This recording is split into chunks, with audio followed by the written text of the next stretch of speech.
दोस्तों वर्ब की फॉर्म याद रखने में दिक्कत बहुत आती है। आपसे ये तो कह दिया जाता है यहां सेकंड फॉर्म लगा देना, यहां थर्ड फॉर्म लगा देना, लेकिन कोई ये नहीं बताता कि ये फॉर्म्स याद कैसे रखें। ये तो वही बात हुई कि आपको जंग पे भेज दिया बिना हथियार के और आपसे कह रहे हैं जाओ जीत के आओ। जीत के नहीं आओगे, हार के ही आओगे। मैं आपको बताऊंगा आज वो तरीका जिसको फॉलो करने के बाद ये सारी फॉर्म्स आप आसानी से याद करोगे और प्रूव भी करूंगा इस न्यूज़पेपर की मदद से।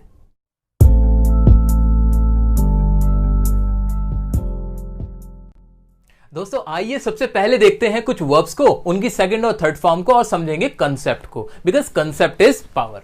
तो मैंने आपके लिए दो वर्ब लिखी हैं, उनकी सेकंड और थर्ड फॉर्म लिखी हुई हैं। पहला वर्ड है मेरा प्ले। प्ले मतलब होता है खेलना और इसकी सेकंड फॉर्म हुई प्लेड और थर्ड फॉर्म भी हो गई प्लेड।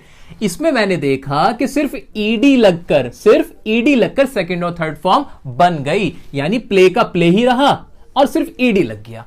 इसको कहते हैं हम रेगुलर वर्ब। वो वर्ब जिसमें सिर्फ ईडी लगाकर, जी हां सिर्फ ईडी लगाकर जब हम सेकंड और थर्ड फॉर्म बना देते हैं उसे हम कह देते हैं रेगुलर वर्ब। और एग्जांपल क्या हो सकते हैं, जैसे डिसाइड, डिसाइडेड, डिसाइडेड, टॉक, बातें करना, टॉक्ड, टॉक्ड। तो ये सारी वर्ब्स होंगी हमारी रेगुलर वर्ब्स। आइए अब दूसरी वाली वर्ब को देख लेते हैं। गो, गो मतलब होता है जाना। अब ये बन गई वेंट और थर्ड फॉर्म इसकी बन गई गॉन, यानी इसमें ईडी लगाकर कुछ नहीं बना। तो इस तरह की वर्ब्स होंगी हमारी इर्रेगुलर वर्ब्स। वो वर्ब्स जिनमें ईडी लगाकर नहीं बल्कि बिल्कुल एक अलग ही वर्ड बन जाता है सेकंड फॉर्म और थर्ड फॉर्म में, उसे हम कह देते हैं इर्रेगुलर वर्ब्स।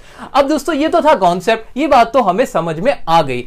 अब सुनो काम की बात। काम की बात यह है कि जो हमारी 97% दोस्तों ध्यान से सुनो इस फैक्ट को, 97% जो हम वर्ब यूज करते हैं वो सब होती हैं रेगुलर वर्ब्स। उनमें सिर्फ ईडी लगाकर हम काम कर लेते हैं। बस ये 3 से 4% हैं हमारी जो इर्रेगुलर है, जो बिल्कुल अलग हो जाती हैं। तो कितने कमाल की बात है। यानी मेरे को क्या करना है, मुझे सिर्फ ये 3% वर्ब अगर मैं ये वाली याद रख लूं तो मेरा काम तो बड़ा आसान हो जाएगा, क्योंकि इनके अलावा कोई भी वर्ब की फॉर्म आएगी उसके साथ मैं सिर्फ ईडी लगा दूंगा और ऐसा होता भी है।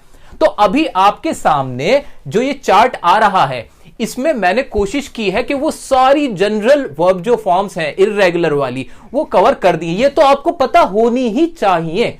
इंग्लिश बोलते समय, पढ़ते समय ये वाली वर्ब की फॉर्म्स आपको पता होनी ही चाहिए। ये इर्रेगुलर की लिस्ट है।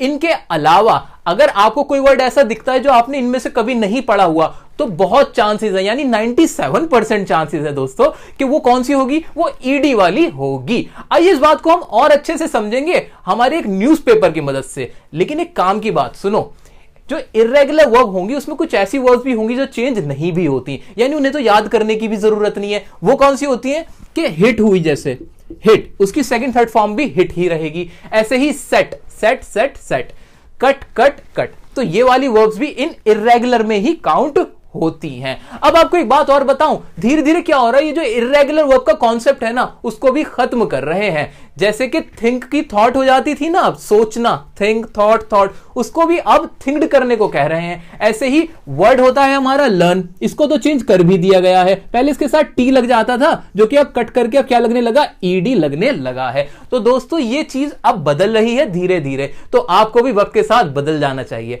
आइए आप चलते हैं हमारे एग्जाम्पल की तरफ। दोस्तों न्यूज़पेपर का हमारी लाइफ में बहुत इंपॉर्टेंट रोल होता है और जहां तक इंग्लिश की बात आती है तो इंग्लिश के लिए तो बहुत ही बढ़िया चीज़ है न्यूज़पेपर से सीखना और उसको पढ़ते रहना। तो आइए अब इसी न्यूज़पेपर की मदद से हम देखते हैं कि वर्ब की फॉर्म कैसे इस्तेमाल की गई है।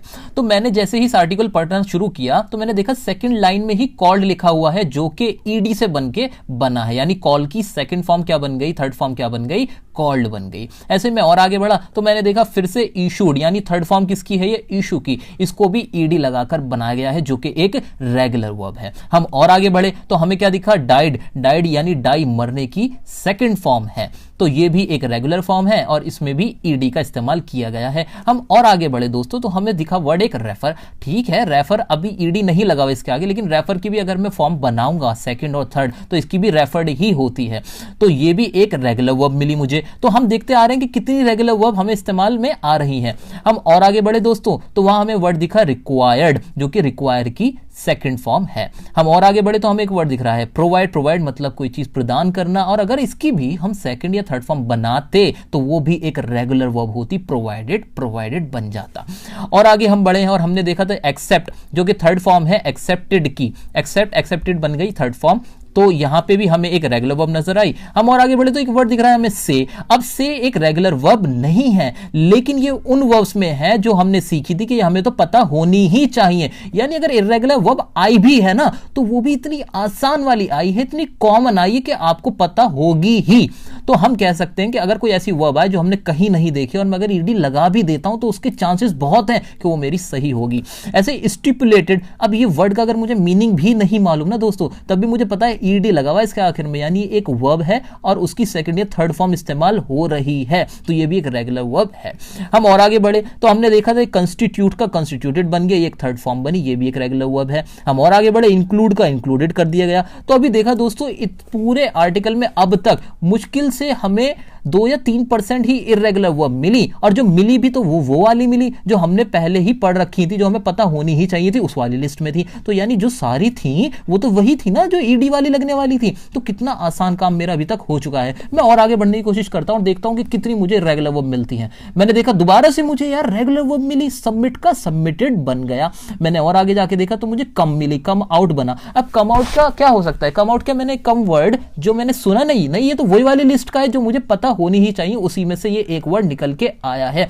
तो दोस्तों, इस पूरे आर्टिकल में अभी तक हमने तकरीबन 4 से 5 पैराग्राफ पढ़े हैं छोटे छोटे, और उसके अंदर हमने देखा है कि ज्यादातर 97% हमें क्या मिला, हमें रेगुलर वर्ब मिली है। दोस्तों, ये आर्टिकल तो हमने पढ़ लिया। अब देखते हैं कोई और आर्टिकल देखेंगे और उसमें समझने की कोशिश करेंगे कितनी रेगुलर वर्ब है और कितनी इर्रेगुलर वर्ब है। दोस्तों, अब हम देखेंगे कोई और आर्टिकल जो उससे थोड़ा सा डिफरेंट होगा। यहां देखते हैं कि कुछ नए नए वर्ड्स हैं, नए नए वर्ब्स इस्तेमाल हो रहे हैं, उनमें कौन सी वर्ब की फॉर्म इस्तेमाल हो रही है। तो मैंने देखा कि इसकी पहली ही लाइन में यहां पे एडमिटेड बन गया, जो कि एडमिट की सेकंड फॉर्म थी, यानी ये भी एक रेगुलर वर्ब थी, ईडी ही तो लग गया। मैं और आगे बढ़ा मुझे एक और वर्ड दिखा टर्फ का, टर्फ्ड आउट हो गया, इसमें भी एक रेगुलर वर्ब का इस्तेमाल हुआ, ईडी लग गया।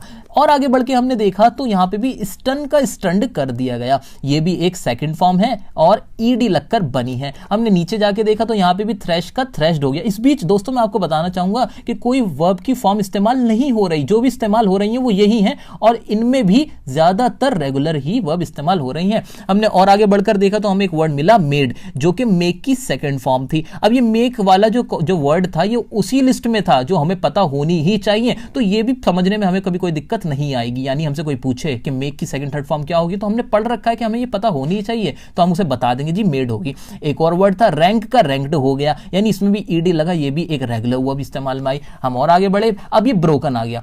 अब आप मुझे बताएं कि ब्रोकन जब आएगा तो क्या आप कंफ्यूज हो जाओगे? नहीं, ये उसी लिस्ट का एक हिस्सा है जो कॉमन है, बहुत ज्यादा जनरल इर्रेगुलर वर्ब है, उन्हीं में से ये एक है, और जिसका मुझे मतलब पता है कि ब्रेक की थर्ड फॉर्म हो गई ब्रोकन। तो दोस्तों, यहां पर हमने कोशिश करी ये देखने की कि रेगुलर वर्ब कितनी इस्तेमाल होती है, और हमने यही पाया, हमने ये प्रूव किया कि 97%, 98 इवन मैं कहना चाहूंगा, जो इस्तेमाल हुई हैं वो सारी रेगुलर वर्ब थी, और इर्रेगुलर जो आई भी हैं वो बहुत ही कम है। मुश्किल से 98 to 100 हैं इर्रेगुलर वर्ब्स जो ज्यादा इस्तेमाल में आती हैं। अगर आप एक बार उनको माइंड में रखते हुए चलो तो आपको कभी भी कुछ भी इंग्लिश में पढ़ने की या समझने की दिक्कत नहीं आएगी। आप बहुत अच्छी इंग्लिश बोलोगे भी, और जब समझने की बारी आएगी तो एग्जाम में बैठ के सारे वर्ब्स की जितनी भी सेकंड थर्ड फॉर्म होगी उनको अच्छे से समझ पाओगे। तो दोस्तों, हमने जस्ट अभी देखा कि nothing is difficult if you want to learn, the solution is always with you. तो मुझे उम्मीद है अब आपको ये सारी चीजें समझ में आई होंगी और आपने बहुत सारी फॉर्म ऑफ वर्ब्स तो अभी ही याद कर ली होगी। ये वीडियो दोस्तों हर स्टूडेंट के पास होनी चाहिए, डाउनलोड करके शेयर करके हर मोबाइल के अंदर ये वीडियो आप पहुंचाने वाले हो। और अब मुझे कोई कमेंट नहीं आना चाहिए कि सर वर्ब की फॉर्म याद नहीं हो रही। तो अभी के लिए इतना ही, हमें इजाजत दीजिए, हमारी नेक्स्ट वीडियो में हम आपसे मिलते हैं।